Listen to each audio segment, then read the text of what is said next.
Hello everybody. In this session we will talk about physiology of bacteria. Okay. We saw morphology of bacteria in the previous session. In this session we will have a look at physiology of bacteria. So what are the physiological requirements of bacteria? What are the growth characteristics, nutritional requirement, that all we will see in this session. Okay. Bacterial growth means what? Growth मतलब increase in size of the cells and increase in number of the cells. दोनों चीज़ होती है, उसको बोलते हैं growth of bacteria. और bacterial cell division कैसे होता है? तो बाइनरी फिशन से. और दो टाइप ऑफ बैक्टीरिया बोलते हैं, एक तो ऑटोट्रॉफ होता है, एक हेटेरोट्रॉफ होता है. Autotrophs are those bacteria which synthesize their own food, and heterotrophs are those bacteria which consume food synthesized by other organisms. And basic requirement of every organism, every cell is similar. Like all the cells require carbon, hydrogen, oxygen, nitrogen, minerals. Similarly, even bacterial cells require all these things. Here this is a classification which shows that all organisms, for their energy requirement, they use some energy source, and as an energy source there are two things which can be used. One is chemicals and one is light. So those which use the chemicals are known as chemotrophs, and among the chemotrophs there are two categories: chemoheterotrophs and chemoautotrophs. Chemoheterotrophs, those use chemical energy from other sources, and chemoautotrophs we use chemical energy synthesized by their own. ठीक है. और दूसरा है फोटोट्रॉप्स. फोटोट्रॉप में भी दो category, heterotrophs and autotrophs. So total energy source के basis पे दो कैटेगरी, कीमोट्रॉप्स एंड फोटोट्रॉप्स, और दोनों में ऑटोट्रॉप्स और हेटेरोट्रॉप्स की दो कैटेगरीज. राइट. ये पूरा फूड चेन होता है, वो आपने स्कूल में भी पढ़ा होगा कि organic to inorganic. Plant synthesise food, we consume that food, we convert it into inorganic, and that inorganic will be taken up by the plants again. Okay, so there is a group of organisms which act as heterotrophs, and there is a group of organisms which act as heterotrophs, autotrophs and heterotrophs. Nutritional requirements: CHON, carbon, hydrogen, oxygen, nitrogen, phosphorus, sulfur, potassium, sodium, magnesium, iron, manganese, calcium, cobalt, etc. All these nutrients are required by cells, bacterial cells. Then various other growth factors are also there which some bacteria might require. The essential elements CHON, phosphorus, sulfur, they are all basic components which structure of the bacterial cell, maybe they are incorporated. Carbohydrate, lipid, protein, nucleic acid, ये सब उसके structure में होते हैं, cell के components में. तो ये सब elements are used in synthesis of this portions of the bacterial cell. फिर हाइड्रोजन है, ऑक्सीजन है. जो बैक्टीरियल सेल वाटर कंज्यूम करता है उसमें से उसको हाइड्रोजन मिलता है, ऑक्सीजन मिलता है. फिर कार्बन कार्बोहाइड्रेट में से मिलता है. नाइट्रोजन प्रोटीन्स और न्यूक्लिक एसिड में से मिलता है. सल्फर, फॉस्फोरस, दूसरे मिनरल्स, ये सब कोई एंजाइम एक्टिविटी में काम आता है, मेटाबॉलिज्म में, कोई दूसरे किसी प्रोसेस में. तो ऐसे ये various minerals and elements, they are all used by the bacterial cell for their metabolic processes, for their growth and nutrition. Organic growth factors में there are certain factors which are specifically required by some particular bacterias, which are not required by all bacteria, but some bacteria require some particular agents which help them in growth. So these factors are called organic growth factors. Like example, Haemophilus influenza is a bacteria. It requires accessory growth factors X and V. फिर environmental factors affecting growth में water, oxygen, और क्या क्या हो सकता है, temperature, carbon dioxide, ये सब होगा. Let's see. Carbon dioxide, temperature, hydrogen ion concentration pH, फिर light, osmotic pressure, symbiosis and antagonism. So these are various factors which will influence the growth and development of bacteria. ठीक है, we will have a look at all of these factors one by one. सबसे पहले water. Water is a important ingredient of every cell. In every cell about 80% or so is made up of water. Water acts as a medium, the base in which different materials are floating in the cytoplasm. If the cell gets dehydrated, then it might die. So a particular amount of moisture is required in every bacterial cell. And when you remove the water content, in some bacteria they can convert into spore form and survive for a long time. That is spore state is an inert state of bacteria. जब वो spore state में convert हो जाते हैं तब वो resistant हो जाते हैं और तब ये water का problem उनको नहीं होता है. ये vegetative state होता है तब वो ध्यान रखना पड़ता है water content बराबर रहे. स्पोर स्टेट तो एकदम रेजिस्टेंट स्टेट होता है और वो सर्वाइव कर सकता है कैसे भी एडवर्स कंडीशन में. जब मॉइस्चर नहीं हो एनवायरनमेंट में तो भी वो सर्वाइव कर सकता है स्पोर स्टेट, क्योंकि वो इनर्ट स्टेट है. फिर फ्रीज ड्राइंग और लायोफिलाइजेशन करके भी कुछ टर्म्स है. उसको कोल्ड टेम्परेचर में ड्राई कर देते हैं वायरस को, बैक्टीरिया को, और वैक्यूम में कर देते हैं. तो वैक्यूम में ड्राई करके रखते हैं, उसको प्रिजर्व कर सकते हैं ऐसे. They can be preserve for various months and years and they can be used for laboratory procedures. This procedure is called lyophilization or freeze drying, freezing and drying them in vacuum. Oxygen, based on oxygen requirement, they can be divided into aerobe, anaerobe, obligate aerobe, facultative anaerobe. Aerobes are bacteria which require oxygen for growth. Anaerobes, they do not require oxygen for growth. Obligate means compulsory and facultative means optional. So obligate aerobes are those which compulsorily require oxygen. They cannot survive without oxygen. उसके example में आप Pseudomonas बोल सकते हो. Pseudomonas is an obligate aerobe. फिर एक होता है फैकल्टेटिव मतलब उसको रिक्वायरमेंट है लेकिन वो अवेलेबल नहीं होगा चीज़ तो वो थोड़ा एडजस्ट कर लेगा. तो फैकल्टेटिव एनारोब्स के एग्जाम्पल में आप स्ट्रेप्टोकोकाई बोल सकते हैं, जिसमें एब्सेंस ऑफ ऑक्सीजन में भी वो सर्वाइव कर जाते हैं, पर generally they require oxygen but they can live even without oxygen.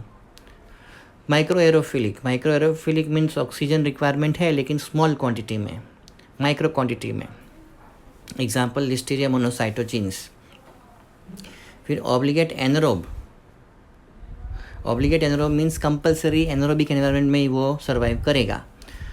तो ऑक्सीजन एक्सपोज होगा तो फिर वो बैक्टीरिया मर जाएगा. उसको 100% ऑक्सीजन फ्री एनवायरनमेंट दोगे तो ही वो सर्वाइव करेगा, इसलिए उसको बोलते हैं ऑब्लिगेट एनारोब. उसके एग्जांपल में आते हैं various clostridia species are obligate anaerobes and bacteroid species. फिर एक होता है एरो टॉलरेंट एनारोब्स मतलब they are anaerobes but they can tolerate the presence of oxygen in their environment. They will not need that oxygen but they will tolerate its presence. They are called aerotolerant anaerobes. फिर carbon dioxide. तो carbon dioxide is provided by cellular metabolism. Carbohydrate वगैरह consume करते हैं, उसमें से उनको CO2 मिलता है और small amount of CO2 is needed bye all bacterias. But for some bacteria 5 to 10% CO2 is favorable for their growth, and such bacteria in which a higher concentration of CO2 is favorable for them, they are called capnophilic bacteria. Example Brucella abortus.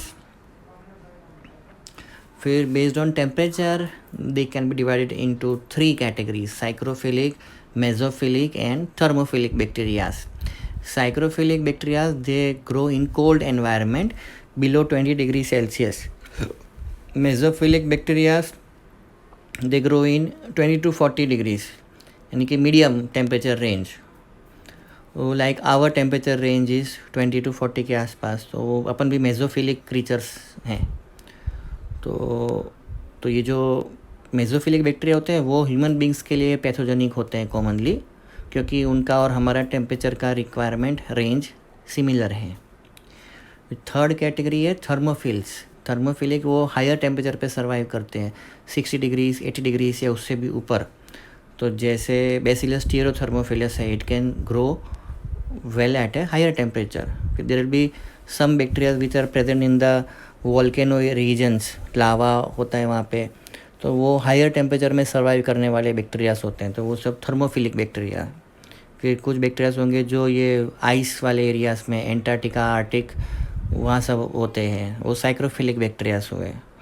और जो हमारे population में होते हैं वो सब mesophilic होते हैं। फिर एक टर्म है थर्मल डेथ पॉइंट। तो थर्मल डेथ पॉइंट मतलब lowest temperature that kills a bacterium under standard conditions in a given time, that is called thermal death time. बराबर। हाइड्रोजन आयन कॉन्सेंट्रेशन और pH। तो most bacterias which are pathogen to human beings they require a pH of 7.2 to 7.6। मतलब human body का pH है वो भी इसी range में आता है। तो मेजॉरिटी बैक्टीरियाज को 7.2 to 7.6 की रेंज में pH चाहिए। अगर वो pH रेंज उससे ज़्यादा या कम कर देंगे तो वो उनको फेवरेबल नहीं होगा। बट कुछ बैक्टीरिया ऐसे भी होते हैं जिनको एसिडिक pH चाहिए, और कुछ बैक्टीरिया ऐसे भी होते हैं जिनको एल्कलाइन pH चाहिए। एसिडिक pH रिक्वायरमेंट के एग्जांपल में आएगा लैक्टोबैसिलस। तो लैक्टोबैसिलस को pH 3 चाहिए, और लैक्टोबैसिलस भी ह्यूमन बॉडी के अंदर होता है एज ए कमेंजल। तो उसका जो लोकेलिटी होता है जहाँ पे वो होता है वहाँ पे वो 3 pH रहता है। और कुछ बैक्टीरियाज होते हैं जिसको एल्कलाइन pH चाहिए, जैसे विब्रियोस होते हैं, फिर एल्कली जीन्स होते हैं, उसमें मोर देन 7 pH, 8, 9, 10 ऐसे pH रेंज में होते हैं। तो एसिडिक pH और एल्कलाइन pH के एग्जांपल्स। लाइट की रिक्वायरमेंट, तो काफ़ी सारे बैक्टीरियाज डार्क में अच्छा ग्रो करते हैं, और सनलाइट को एक्सपोज करो तो sunlight is detrimental to them, तो many bacterias will die when expose to sunlight. हालांकि सम बैक्टीरिया ऐसे भी होते हैं जिनको लाइट चाहिए, they are called phototropic bacterias. और ऐसे कुछ बैक्टीरियाज में लाइट को एक्सपोज होते हैं तो उनका पिगमेंट प्रोडक्शन होता है। तो ऐसे एग्जांपल उसमें आते हैं एटिपिकल माइकोबैक्टीरियाज में। उसमें एक ग्रुप ऑफ बैक्टीरियाज है, उसको बोलते हैं फोटोक्रोमोजेंस। ये फोटोक्रोमोजेंस का ऐसा है कि when they are expose to light they will produce their pigments, so they are called photochromogens. ठीक है। और डार्क में वो प्रोड्यूस नहीं करेंगे। फिर दूसरे उसी में एटिपिकल माइकोबैक्टीरिया में एक और ग्रुप है, उसको बोलते हैं स्कोटोक्रोमोजेंस। तो वो स्कोटोक्रोमोजेंस हैं, वो डार्क में पिगमेंट प्रोड्यूस करते हैं, वो लाइट में नहीं करते। ठीक है। फिर next point is osmotic pressure. तो सोडियम क्लोराइड कल्चर मीडिया में डालते हैं for maintaining an osmotic balance. 0.5% sodium chloride is added in the culture medias. अभी अगर ऑस्मोटिक डिस्टर्बेंस होगा तो भी बैक्टीरियल सेल के लिए नुकसानकारक है। समझो बाहर हाइपरटोनिक एनवायरनमेंट है तो बैक्टीरियल सेल के अंदर से पानी निकल जाएगा, बाहर टोनिसिटी ज़्यादा है इसलिए, तो बैक्टीरियल सेल श्रिंक हो जाएगा, उसका वाटर कंटेंट बाहर निकल जाएगा और प्लाज्मोलाइसिस होके वो डिस्ट्रॉय हो जाएगा बैक्टीरियल सेल। और समझो बाहर हाइपोटोनिक है यानी कि कम टोनिसिटी है, तो फिर बैक्टीरियल सेल वहाँ से पानी खींच लेगा, और पानी खींच के बैक्टीरियल सेल स्वोलन हो जाएगा, और वो स्वेल होके फिर वो बर्स्ट हो जाएगा, उसको बोलते हैं प्लाज्मोप्टाइसिस। तो श्रिंक होके डिस्ट्रॉय होना वो प्लाज्मोलाइसिस है, उसमें वाटर कंटेंट निकल जाता है, और स्वेल होके वाटर कंटेंट एब्जॉर्ब करके जो डिस्ट्रॉय होता है सेल, उसको बोलते हैं प्लाज्मोप्टाइसिस। फिर आया सिम्बायोसिस और antagonism, that you have studied in school also. When to organisms they help each other in growth and survival, that is symbiosis. And when to organisms oppose each other, एक दूसरे को नुकसान पहुंचाता है, दैट इज एंटागोनिज्म। ठीक है। Example दिया हुआ है सिम्बायोसिस में staphylococcus aureus streaked across haemophilus influenzae, it favours its growth. और एंटागोनिज्म में pseudomonas hamper the growth of gonococci. फिर bacterial metabolism. What is metabolism? पूरा सिंथेसिस एंड ब्रेक डाउन सब जो बॉडी में होता है. और उसके दो पोर्शन हैं, कैटाबॉलिज्म और anabolism. Catabolism is break down and anabolism is manufacturing of products. Oxidation और फर्मेंटेशन भी प्रोसेस होती हैं. Aerobic utilisation is oxidation and anaerobic utilisation is fermentation. अब बैक्टीरियल ग्रोथ एंड डिवीजन आया. तो बैक्टीरिया कैसे डिवाइड करते हैं? बाइनरी फिजन से. 1 का 2, 2 का 4, 4 का 8 ऐसे करके मल्टीप्लाई करेगा. और on an average majority bacterias में 20 मिनट्स जितना टाइम लगता है मल्टीप्लाई करने के लिए. तो ये जो 20 मिनट्स का टाइम है उसमें वो पॉपुलेशन डबल होती है. तो उसको बोलते हैं पॉपुलेशन डबलिंग टाइम और जनरेशन टाइम. उसको in other words you can also tell it as time interval between 2 cell divisions. Okay, so that is generation time. Generation time for various bacteria can be given as, in majority of the bacteria 20 minutes is a generation time. Example, E. coli. There are some bacteria like Mycobacterium tuberculosis which has 15 to 20 hours range as generation time. And there is one bacteria known as Mycobacterium leprae in which 15 to 20 days is the generation time. So for simplicity, for remembering as a formula, you can take it as 20 minutes, 20 hours, 20 days. Example, E. coli, M. tuberculosis and M. leprae. Theoretically, in 24 hours, as per this formula of E. coli, one bacteria in 24 hours can give rise to 10 raised to 21 progeny, and that will amount to 4,000 tons. यानी कि एक bacteria से अगर start करो तो 24 hours में 4000 ton bacteria इकट्ठा हो जाएगा. तो थियोरेटिकली मैथमेटिकली मल्टीप्लाई करो तो इतना होता है, लेकिन प्रैक्टिकली वो पॉसिबल नहीं है. क्यों पॉसिबल नहीं है? क्योंकि जो एनवायरमेंटल फैक्टर्स हैं वो सब लिमिट करते हैं उसकी ग्रोथ. फूड लिमिटेड है, oxygen, carbon, water, pH, temperature सब कुछ इन्फ्लुएंस करता है. तो लिमिटेड रिसोर्सेज में वो इतना मल्टीप्लाई नहीं कर सकता, इसीलिए उसकी ग्रोथ रेस्ट्रिक्ट हो जाती है. वरना फिर तो आज 5 बैक्टीरिया है तो कल कितने हज़ारों टन बैक्टीरिया हो जाएगा, तो फिर सब जगह बैक्टीरिया से ही भर जाएगा. So practically the amount of growth is very less because of limiting factors. अब बैक्टीरियल काउंट भी 2 टाइप के होते हैं, टोटल काउंट और viable count. Total count mean total number of bacteria in the medium. उसमें लाइव बैक्टीरिया भी आ गए और डेड बैक्टीरिया भी आ गए. ठीक है, उसके लिए कुछ डिवाइस होते हैं, माइक्रोस्कोप से मेजर कर सकते हैं, स्टेन स्मीयर में से, या काउंटर इलेक्ट्रॉनिक डिवाइस होते हैं उससे मेजर कर सकते हैं टोटल काउंट. अब टोटल काउंट में जितने भी वायबल यानी कि जितने भी जिंदा बैक्टीरिया है उसको वायबल काउंट बोलते हैं. So total count minus viable count will be the number of dead bacteria. ठीक है, viable is the live bacteria and total is live plus dead. अब आया बैक्टीरियल ग्रोथ कर्व.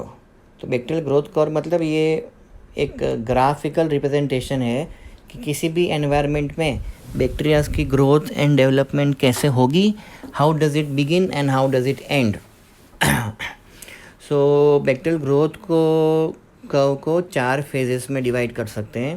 पहला है लैग फेज, फिर दूसरा है लॉग फेज, तीसरा है स्टेशनरी फेज और चौथा है डेथ और फेज ऑफ डिक्लाइन.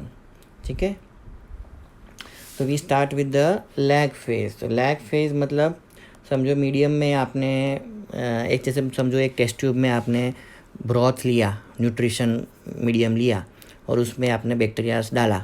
ठीक है, तो इनिशियली क्या होगा कि बैक्टीरिया वो मीडियम में से खाएंगे पिएंगे और बैक्टीरिया की साइज़ बड़ी होगी. तो इनिशियली वो सिर्फ फूड कंज्यूम करेंगे पर उनका नंबर नहीं बढ़ेगा, उनकी साइज़ बढ़ेगी. तो ये इनिशियल स्टेज होती है जब बैक्टीरिया की साइज़ बढ़ती है, उसको बोलते हैं लैग फेज. तो उस समय वो ग्राफ फ्लैट है क्योंकि नंबर नहीं बढ़ रहा है.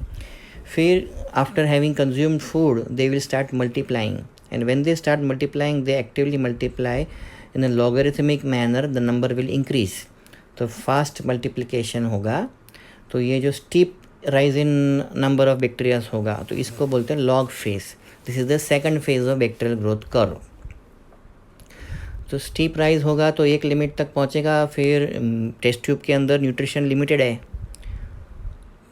तो अनलिमिटेड टाइम तक तो ऐसे नहीं मल्टीप्लाई कर सकते, तो न्यूट्रिएंट्स भी लिमिटेड है और फिर वेस्ट प्रोडक्ट्स भी इकट्ठे होने लगते हैं बैक्टीरिया के, तो उसकी वजह से एक ठहराव आ जाता है, एक हॉल्ट आ जाता है और उसके बाद थोड़े समय के लिए एक प्लेटू फेज़ में रहता है ग्राफ।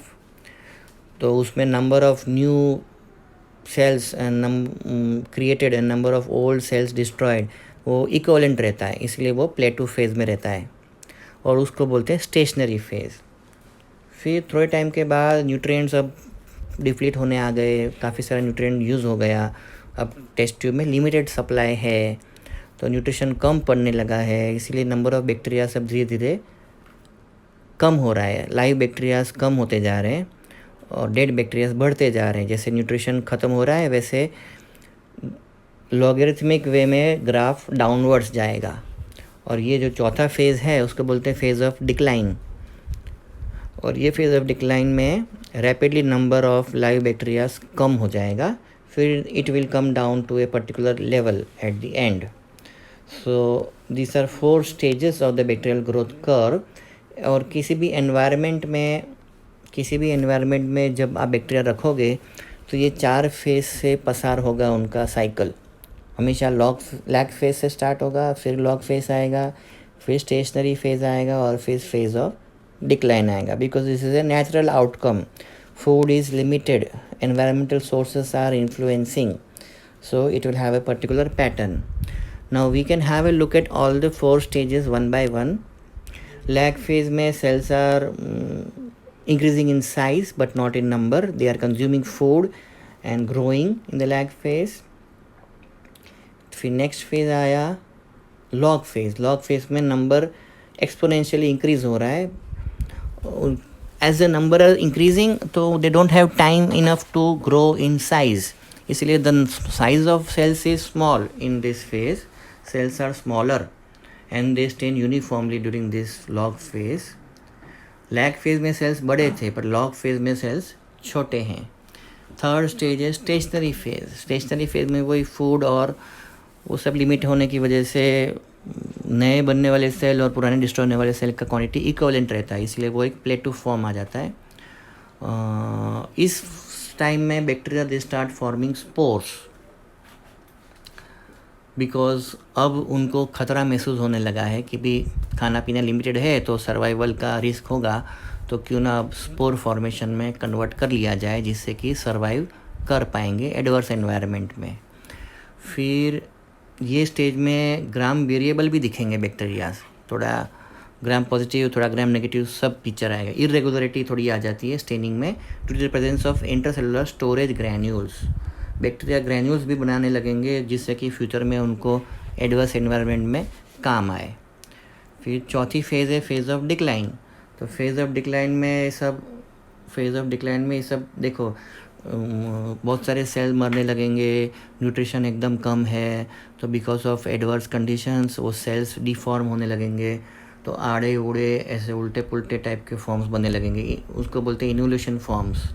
और involution forms are common in the phase of decline. Media में न्यूट्रिशन नहीं बचा, टॉक्सिन इकट्ठे हो गए, बैक्टीरिया फास्ट मर रहे हैं, ये सब फेज ऑफ डिक्लाइन में होता है। And this is the last phase of bacterial growth curve.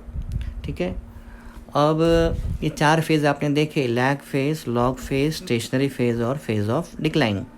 अब लेबोरेटरी में उनको अगर बैक्टीरियाज प्रोड्यूस करने हैं लेबोरेटरी पर्पस के लिए, रिसर्च पर्पस के लिए, they want to produce bacterias, तो फिर if you maintain the growth curve in a stationary log phase और stationary phase, then you can have a continuous supply of bacteria, तो उसमें multiply करता रहेगा। लॉग फेज़ में अगर आप मेंटेन कर सकते हो तो स्टेशनरी आएगा, फिर दोबारा से लॉग फेज़ में चले जाओ, फिर मल्टीप्लाई करेंगे, फिर दोबारा जब स्टेशनरी आए तो फिर से आप लॉग फेज़ में चले जाओ।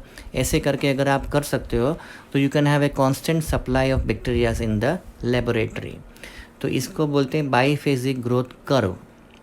तो इसमें you can see in the graph that lag phase से लॉग फेज आया, लॉग फेज से जब स्टेशनरी फेज आया उस समय क्या न्यूट्रिएंट्स और वो सब लिमिटेड है, तो आप नया न्यूट्रिएंट डाल दो मीडिया में, फिर मीडिया में से जो वेस्ट प्रोडक्ट्स है वो हटा दो। तो जब एनवायरमेंटल कंडीशंस मीडिया में इम्प्रूव हो जाएंगी तो फिर से लॉग फेज चालू हो जाएगा और फिर से बैक्टीरिया फास्ट मल्टीप्लाई करने लगेंगे, क्योंकि उसको न्यूट्रिएंट्स मिल गया और वेस्ट प्रोडक्ट्स निकल गया। ठीक है, तो दोबारा लॉग फेज आ गया और बाद में प्लेटू आएगा। तो ऐसे दो बार लॉग फेज आया, 2 बार स्टेशनरी फेज आया। तो this kind of a graph is called biphasic growth curve. ठीक है, ऐसे एक्सपोनेंशियल ग्रोथ क्रिएट कर करके कंटिन्यूस सप्लाई ऑफ बैक्टीरियाज किया जा सकता है। To maintain this kind of an situation, exponential growth maintain करने के लिए दे यूज़ डिफरेंट इक्विपमेंट्स। तो एक कीमोस्टैट डिवाइस है, एक टर्बिडोस्टैट डिवाइस है। ये मशीन्स को यूज़ करके इंडस्ट्री वाले, रिसर्च पर्पस वाले कंटिन्यूस सप्लाई बैक्टीरिया का क्रिएट करते रहते हैं। ये थोड़े फोटोग्राफ्स दिए हुए डिवाइस के। तो जब वो स्टेशनरी फेज की तरफ आता है, वो कंटिन्यूसली वेस्ट प्रोडक्ट्स को ड्रेन करते रहते हैं out. They drain out the waste and they keep adding nutrients.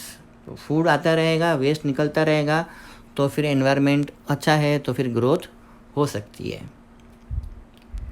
इसके बाद सिंक्रोनस ग्रोथ करके है, जब कल्चर मीडिया में सारे बैक्टीरिया एक साथ डिवाइड करते हैं एक ही समय पे, तो ऐसे टाइम पे जो ग्रोथ होती है उसको बोलते हैं सिंक्रोनस ग्रोथ।